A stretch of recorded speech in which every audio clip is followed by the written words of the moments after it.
नमस्कार दोस्तों, आज की वीडियो में हम सीखेंगे हार्डवेयर। इससे पिछली क्लास में अपन ने देखा था सॉफ्टवेयर। अब हार्डवेयर किसे कहते हैं? हार्डवेयर क्या है? एक सामान्य शब्द है जो कि कंप्यूटर प्रणाली के किसी भी घटक यानी कि कंपोनेंट की उपस्थिति फिजिकल प्रेजेंटेशन का वर्णन करने के लिए जिसे देखा और छुआ जा सके इसे इस्तेमाल किया जाता है। ठीक है, इसका मतलब क्या हुआ? कंप्यूटर के साथ जैसे आपने देखा होगा सीपीयू लगा हुआ होता है, आपने देखा होगा माउस, कीबोर्ड, मॉनिटर, ये जितने भी कंपोनेंट है, प्रिंटर, इनको अपन देख सकते हैं और छू सकते हैं। इन्हें अपन क्या कहते हैं? हार्डवेयर कहते हैं। यानी कि क्या हुआ, कंप्यूटर के साथ लगे हुए वे सभी उपकरण जिन्हें हम क्या कर सकते हैं? देख सकते हैं व छू सकते हैं, उन्हें अपन क्या कहते हैं? हार्डवेयर कहते हैं। जैसे कंप्यूटर के साथ लगा हुआ कीबोर्ड, उसे अपन देख सकते हैं, छू सकते हैं। माउस, मॉनिटर, ये देखो ये सारा आ रहा है, इसमें कंप्यूटर के साथ मॉनिटर, कीबोर्ड, मॉनिटर को अपन देख सकते हैं, छू भी सकते हैं। कीबोर्ड को दोनों कर सकते हैं, देख सकते हैं, छू सकते हैं। माउस, ये सभी क्या है? प्रिंटर, सीपीयू, ये सभी उपकरण क्या है जिन्हें अपन देख सकते हैं, छू सकते हैं, वो क्या हो गए? हार्डवेयर कहलाते हैं। ठीक है, और सॉफ्टवेयर क्या होता है? जिसे अपन देख तो सकते हैं लेकिन छू नहीं सकते, केवल महसूस कर सकते हैं। जैसे आपने देखा होगा कंप्यूटर के अंदर क्या होता है? सबसे पहले डैशबोर्ड दिखाई देता है। डैशबोर्ड के अंदर यहाँ पे नीचे की तरफ एक स्टार्ट बटन दिखाई देता है। उस स्टार्ट बटन को अपने को लगता है जैसे वो बटन है। माउस के पॉइंटर को अपन जब उस बटन पर ले जाके क्लिक करते हैं ना, तो वो बटन प्रेस होता है, लेकिन उससे अपन छू नहीं सकते, केवल क्या कर सकते हैं? महसूस कर सकते हैं। इसलिए उसे क्या कहते हैं? अपन सॉफ्टवेयर कहते हैं। और जिसे अपन देख सकते हैं, छू सकते हैं, उसे अपन क्या कहते हैं? हार्डवेयर कहते हैं। ओके, इस तरह से keyboard, mouse, monitor, printer, motherboard, memory chips, electronic circuit, expansion card, cable, switch, ये सारा वापस यहाँ पे लिखा हुआ। Monitor, computer case, keyboard, printer, electronic circuit, memory chip, motherboard, expansion card, cable, switch. इसमें क्या होता है? कंप्यूटर की जो बुक होती है ना, उसमें हिंदी और इंग्लिश दोनों में लिखा होता है। आपको अगर इंग्लिश समझ में नहीं आ रही तो आप हिंदी में पढ़ सकते हैं, और अगर आपको हिंदी थोड़ी मुश्किल लगती है आप इंग्लिश में उसको समझ सकते हैं। ठीक है, तो इन सब को अपन क्या कर सकते हैं? जिसे आप छू कर महसूस कर सकते हैं, वे उपकरण शामिल हैं। ठीक है, फिर नेक्स्ट ऑप्शन क्या है? हार्डवेयर कंपोनेंट क्या क्या है? Okay, hardware component. अब हार्डवेयर कंपोनेंट को क्या वर्गीकृत किया गया? ठीक है, हार्डवेयर कंपोनेंट को इनपुट, आउटपुट। इनपुट मतलब जिससे अपन कंप्यूटर के अंदर कोई भी इनपुट डालते हैं, वो हो गया इनपुट। आउटपुट यानी कि जिससे कंप्यूटर में से कोई भी सूचना प्रिंट निकालते हैं, मॉनिटर पे देखते हैं, वो हो गया आउटपुट। स्टोरेज मतलब उसको संग्रह करके रखना या सेव करके रखना। प्रोसेसिंग कंपोनेंट मतलब जो डाटा को प्रोसेस करवाते हैं, ठीक है, मतलब उस पर कार्य करके उसको सूचना के रूप में ट्रांसलेट कर देते हैं, वो हो गया प्रोसेसिंग कंपोनेंट के रूप में वर्गीकृत किया गया। ठीक है, तो कितने रूप में हो गया? Input 1, output 2, storage 3, processing component 4। इसको 4 रूप में वर्गीकृत कर दिया गया है। अभी मैं इसको संख्या नहीं दे रहा हूँ, और भी इसमें हो सकते हैं। हार्डवेयर कंपोनेंट जो सीपीयू का एक अभिन्न हिस्सा नहीं है, मतलब जो हार्डवेयर कंपोनेंट है जिसे अपन इनपुट, आउटपुट, वो सीपीयू के अंदर नहीं होते हैं, उसके बाहर भी हो सकते हैं। उन्हें पेरिफेरल उपकरण के रूप में संदर्भित किया जाता है, मतलब उसको कंप्यूटर के साथ साथ यूज किया जाता है। पेरिफेरल उपकरण को आमतौर पे इनपुट, स्टोरेज या आउटपुट, जैसे हार्ड डिस्क, कीबोर्ड या प्रिंटर। अब हार्ड डिस्क क्या हो गई? स्टोरेज हो गई। कीबोर्ड क्या हो गया? इनपुट हो गया। और प्रिंटर क्या हो गया? आउटपुट हो गया। ठीक है, के रूप में उपयोग किया जाता है। उसके साथ साथ चलते हैं, सीपीयू के साथ साथ यूज होते हैं, सीपीयू के अंदर होना जरूरी नहीं है। फिर अपन इसको आगे देखते हैं, इनपुट डिवाइस। इनपुट डिवाइस किसे कहते हैं? अभी मैंने आपको बताया था। इनपुट डिवाइस का मतलब क्या हुआ? जिसके माध्यम से कंप्यूटर के अंदर कोई भी डाटा डाला जाता है, उसे अपन इनपुट डिवाइस कहते हैं। ठीक है, अब क्या है? एक ऐसी हार्डवेयर डिवाइस यूजर से इंफॉर्मेशन स्वीकार करती है, मतलब अपन जो भी डाटा कंप्यूटर के अंदर डालते हैं उसे क्या कहते हैं? Input device. ठीक है, इनपुट डिवाइस के माध्यम से ही अपन एंटर कर सकते हैं। अब आप बताओ कौन कौन से होते हैं इनपुट डिवाइस? जैसे कीबोर्ड से आप टाइप करते हो, और टाइप करने के बाद क्या करते हो? जो भी डाटा टाइप करते हो वो डाटा कंप्यूटर के अंदर चले जाते हैं, तो ये हो गई इनपुट डिवाइस। माउस से अपन कोई भी कमांड देते हैं उसको, तो ये भी एक इनपुट डिवाइस हो गई। एक इनपुट डिवाइस और होती जो अगर आपको आती है तो आप उसको कमेंट बॉक्स में जरूर लिख दीजिएगा। ठीक है, आगे बढ़ते हैं।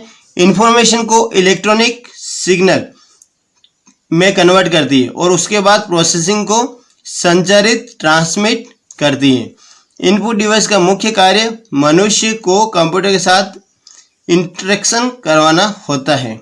ठीक है, ये देखो यहाँ पे क्या है, जो इंफॉर्मेशन होती है उसे क्या करती है, इलेक्ट्रॉनिक रूप में कन्वर्ट कर देती है। मतलब जैसे आपने कीबोर्ड पे ए प्रेस किया, क्या प्रेस किया, ए, तो कंप्यूटर के अंदर वो 0 के रूप में या 1 के रूप में, यानी कि इलेक्ट्रॉनिक सिग्नल के रूप में कन्वर्ट हो जाती है। वो कौन करता है कन्वर्ट, इनपुट डिवाइस करता है। कौन करता है, इनपुट डिवाइस करता है। और उसके बाद प्रोसेसर को संचारित मतलब ट्रांसमिट कर देता है। इसको डिजिटल रूप में बदल के किसको दे देता है, प्रोसेसर को दे देता है, भाई अब आप आगे का काम करें, प्रोसेसिंग करें। ठीक है, इनपुट डिवाइस का मुख्य कार्य मनुष्य को कंप्यूटर के साथ इंटरेक्शन करवाना होता है। मतलब ये हो गया कंप्यूटर, ये हो गया हम। अब हमारा और कंप्यूटर के बीच में बात करने का जो तरीका है वो होती है इनपुट डिवाइस, जिसके माध्यम से अपन कंप्यूटर को कुछ भी कमांड दे सकते हैं, सूचनाएं दे सकते हैं। उदाहरण के लिए अगर आप कंप्यूटर पर गेम खेल रहे हैं तो माउस पॉइंटर यूजर इंटरफेस के डिजाइन में एक आम तत्व है। मतलब आप गेम खेल रहे हैं तो आप माउस का यूज ज़्यादा करते हैं, है ना, नेविगेशन कंट्रोल कर सकते हैं। उदाहरण के लिए अगर आप कंप्यूटर पर गेम खेल रहे हैं तो माउस पॉइंटर यूजर इंटरफेस के डिजाइन में एक आम तत्व है के द्वारा नेविगेशन कंट्रोल कर सकते हैं। मतलब अगर आप कंप्यूटर के अंदर क्या कर रहे हैं, गेम खेल रहे हैं, तो गेम खेलते समय क्या होता है, पूरा गेम को कंट्रोल करने के लिए माउस का यूज ज़्यादा किया जाता है। तो वो हो गया एक इनपुट डिवाइस जो क्या करता है, नेविगेशन को कंट्रोल करता है। ठीक है, तो कीबोर्ड हो गया, माउस हो गया, और तीसरा ऑप्शन क्या है, स्कैनर। एक और होता है, क्या होता है, जॉयस्टिक। क्या होता है, जॉयस्टिक। जॉयस्टिक क्या होता है, गेम खेलने के लिए काम आता है। एक ऐसी मशीन जो आपने देखा होगा बड़े बड़े शॉपिंग मॉल में आजकल की यूज होती है। आप बाइक पे बैठ गए, सामने वीडियो स्क्रीन दिखाई दे रही है, आप उसमें गेम खेल रहे हैं, तो आप जैसे जैसे बाइक को मूव करते हैं तो सामने आपको ऐसा महसूस होता है जैसे आप बाइक अंदर चला रहे हैं। वो एक जॉयस्टिक का बड़ा रूप हो चुका है ना। पहले ये हाथ से चलती थी और अब ये एक तरह से बड़ी डिवाइस के रूप में यूज हो रही है। ठीक है, तो जॉयस्टिक भी एक तरह से इनपुट डिवाइस है। ओके, अब दूसरा क्या है, आउटपुट डिवाइस। क्या है, आउटपुट डिवाइस। आउटपुट डिवाइस क्या होता है, कंप्यूटर सिस्टम से इंफॉर्मेशन लेता है और ऐसे रूप में परिवर्तित करता है जिसको आसानी से समझा जा सकता है। ठीक है, मतलब अपन क्या समझते हैं, इस तरह से समझते हैं, यानी कि ए रूप में समझते हैं, और कंप्यूटर के अंदर सूचना क्या होती है, 0 और 1 के रूप में होती है। अब वो 0-1 के रूप में अगर आपको किसी चीज को प्रिंट करके देता है तो आपको वो समझ में नहीं आएगी। तो आउटपुट डिवाइस क्या करते हैं, डिजिटल को क्या करता है, हमारे समझने योग्य बनाता है। ये देखो इलेक्ट्रॉनिक सिग्नल है, किसको, इलेक्ट्रॉनिक सिग्नल में कन्वर्ट करता है इंफॉर्मेशन को, है ना। उसी तरह से क्या है, अब आउटपुट डिवाइस क्या करता है, इलेक्ट्रॉनिक सिग्नल को इंफॉर्मेशन में बदल देता है। ठीक है, कंप्यूटर सिस्टम से इंफॉर्मेशन लेता है और ऐसे रूप में परिवर्तित करता है जो मनुष्य द्वारा आसानी से समझा जा सकता है। ठीक है, उदाहरण के लिए मॉनिटर यूजर के लिए प्रोसेस के द्वारा प्रोसेस की गई इंफॉर्मेशन को विजुअल डिस्प्ले के द्वारा दिखाता है। मॉनिटर होता है कि कंप्यूटर में, मॉनिटर पे क्या होता है, आप जो भी टाइप करते हो, जैसे आपने ए टाइप किया, मॉनिटर पे ए दिख रहा है यहाँ पे, है ना। लेकिन वो हुआ क्या, इनपुट डिवाइस के माध्यम से जब आप ए टाइप किया तो कंप्यूटर के अंदर 0-1 के रूप में प्रोसेस हुआ, और कंप्यूटर के अंदर जब 0-1 के रूप में प्रोसेस हुआ तो आउटपुट डिवाइस ने उसको क्या किया, कन्वर्ट करके ए के रूप में दिखा दिया। पूरा बड़ा प्रोसेस है। समझ में आने के लिए एक छोटी सी स्टोरी मैं आपको इसमें सुना देता हूँ, थोड़ा टाइम आपका लगेगा पर आप उसको जरूर सुने। जैसे क्या हुआ, एक आदमी है, ठीक है, इसको क्या है, इंग्लिश आती है लेकिन हिंदी नहीं आती, और दूसरा ये व्यक्ति है जिसको क्या है, हिंदी आती है लेकिन इंग्लिश नहीं आती। अब ये दोनों फ्रेंड है, एक दूसरे से मिल चुके हैं। अब इन दोनों को आपस में बात करनी, इसको इंग्लिश आती है और हिंदी नहीं आती है, ठीक है, और इसको हिंदी आती है लेकिन इंग्लिश नहीं आती। अब ये दोनों आपस में बात कैसे करेंगे, बताओ, लगाओ दिमाग।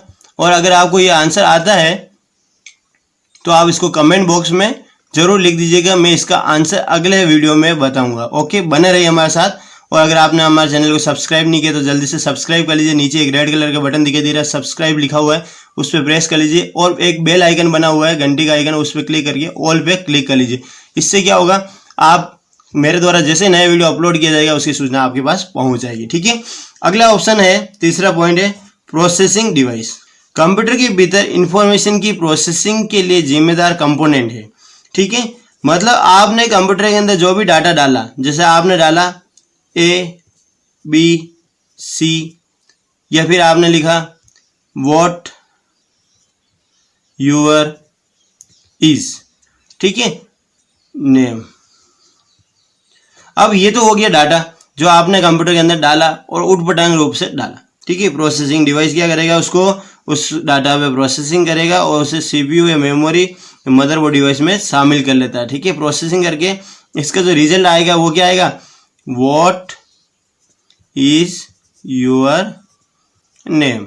ठीक है, और ये आपका आंसर बन जाएगा। प्रोसेसिंग करके उसे क्या करता है, व्यवस्थित बना देता है, वो काम होता है प्रोसेसिंग डिवाइस का।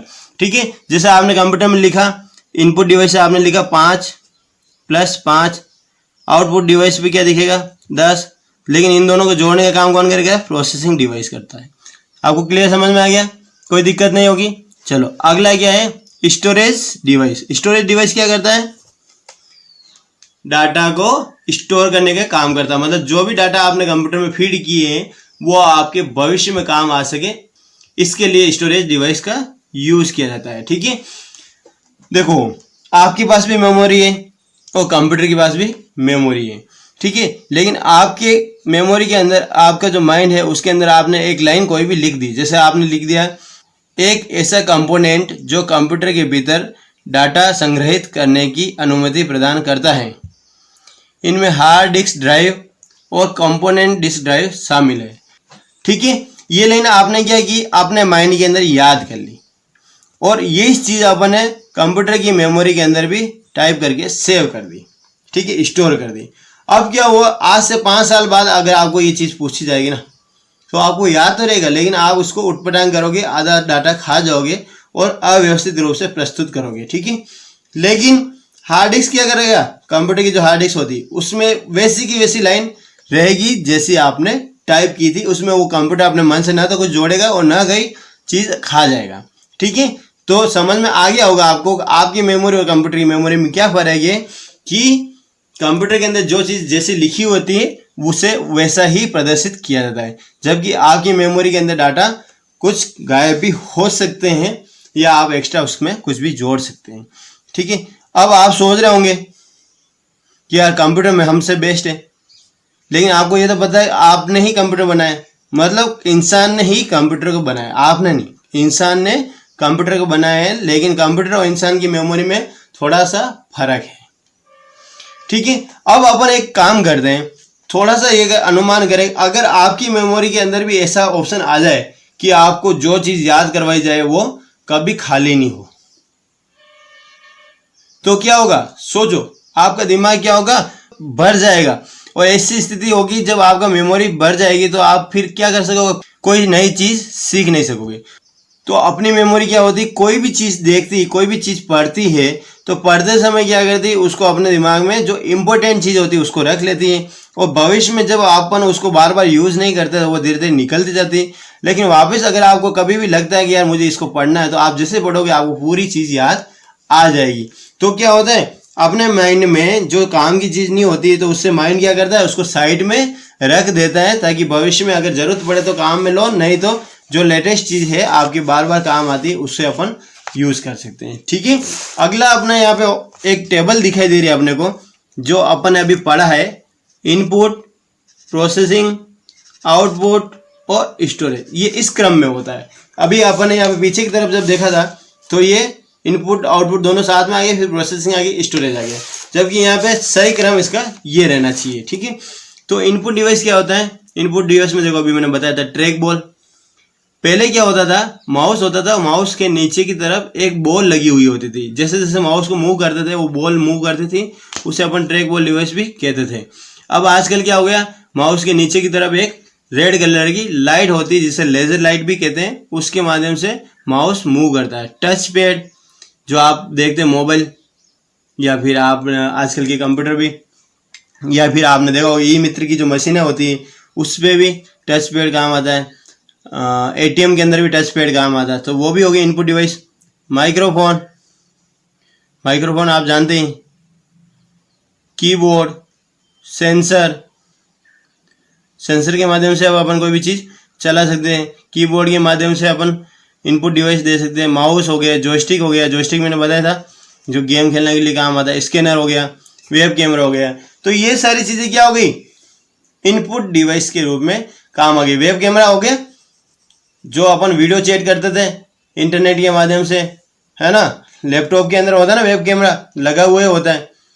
तो क्या हो गया, कंप्यूटर के अंदर जो एक कैमरा लगा जाता है जिससे अपन वीडियो चैटिंग कर सकते हैं, VC वगैरह कर सकते हैं, किसी से भी ग्रुप चैट कर सकते हैं, तो उसके लिए video camera, web camera use होता है। ठीक है, फिर हो गया प्रोसेसिंग, मतलब जो भी चीज़ आपने इनपुट की है कंप्यूटर के अंदर वो क्या करता है, उसको प्रोसेसिंग करता है। तो उसके लिए क्या क्या काम आता है, मदरबोर्ड प्रोसेसिंग डिवाइस में काम आ रहा है, प्रोसेसर मतलब CPU, ठीक है, ये भी प्रोसेसिंग में काम आता है, मेमोरी ये भी प्रोसेसिंग के लिए यूज होती है, मदरबोर्ड, प्रोसेसिंग, CPU और मेमोरी। अब ये मेमोरी कौन सी हो गई, ये वो नहीं है जो डाटा स्टोर करती है, ये मेमोरी क्या करते हैं, डाटा को इधर उधर प्रोसेसिंग के लिए भेजने के लिए काम आती है, जिसे कैच मेमोरी भी कहते हैं। ओके, अब हो गया output device. Output device, device का मतलब क्या हो रहा है, यूनिट भी बोल सकते हैं, आउटपुट यूनिट या आउटपुट डिवाइस मतलब उपकरण। ओके, मॉनिटर, प्रिंटर, मॉनिटर जिस पे अपने को डाटा दिखाई देता है, प्रिंटर जिससे अपन पेज को प्रिंट निकालते हैं, हेडफोन जिससे अपने कान में आवाज़ आती है, स्पीकर जिससे अपन गाने सुन सकते हैं, टच स्क्रीन ये आउटपुट डिवाइस के रूप में काम आ रही है। ठीक है, जिसपे अपने को आउटपुट के रूप में डाटा दिखाई दे रहा है। प्रोजेक्टर जिससे अपन क्या कर सकते हैं, बड़ी स्क्रीन मतलब बड़ी दीवार पे कोई भी अपनी जो फाइलें हैं वो दिखा सकते हैं, प्रोजेक्ट चला सकते हैं, प्रेजेंटेशन चला सकते हैं, है ना। ठीक है, ये सारा इंग्लिश में नाम लिखे हुए हैं, आप इसको देख लेना ताकि आपके दिमाग में ये चीज़ फिट हो जाए। स्टोरेज डिवाइस, स्टोरेज डिवाइस में हार्ड डिस्क जो है वो स्टोरेज डिवाइस के रूप में काम आती है।